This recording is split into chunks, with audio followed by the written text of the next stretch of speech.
असंही सर्व क्षेत्रातलं आपलं वजन कमी झालं होतं, पण येणारा काळ आपला आहे, त्या काळात आपण अतिशय चांगलं फिट राहायला पाहिजे यासाठी मी आता जिम करतो.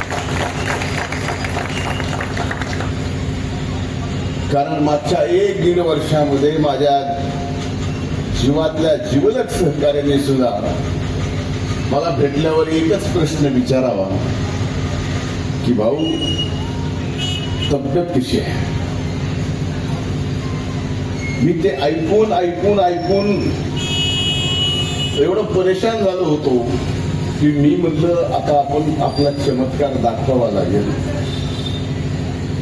जिम करतोय, कामाच्या व्यापामुळे कधीतरी कमी जास्त होत आहे, पण वकील साहेब एक सभा आपल्याला अशी करायची आहे की ज्या सभेत मी भाषण करणार नाही, तर या वयात सुद्धा आपण शारीरिक किती सदृढ आहेत याच्यासाठी सभेला आलेल्या लोकांना आपलं शर्ट काढून दाखवायचं आहे की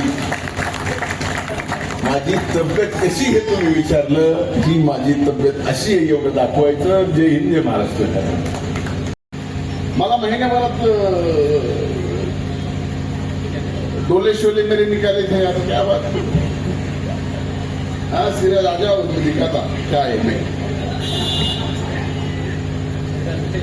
हे तुझ्यात कौशल्य आहे, हे कौशल्य तुला तुझ्या परिवाराला फार पुढे घेऊन जाणार.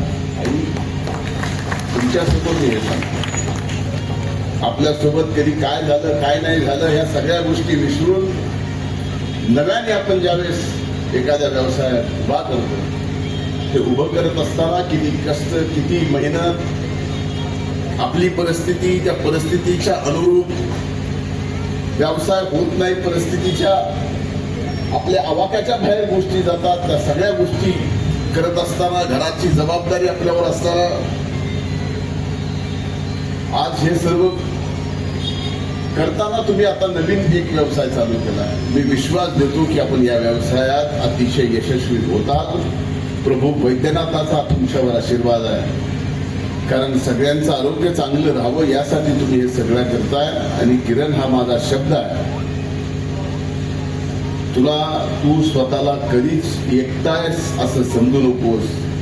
ज्या ज्या वेळेस तुला असं वाटेल की आपल्यावर कुठलं असलं तसलं कसलं कुठलं संकट येत आहे, ते कुठलंही असतो, मागं वळून बघितलंस तर हा धनंजय मुंडे तुला कुठल्याही संकटात हा शब्द आज या निमित्तानं मी देतो. आणि बॉस न्यूट्रिशन फॅक्टरीचं उद्घाटन झालं असं जाहीर करतो. खूप खूप धन्यवाद. जय हिंद, जय महाराष्ट्र, जय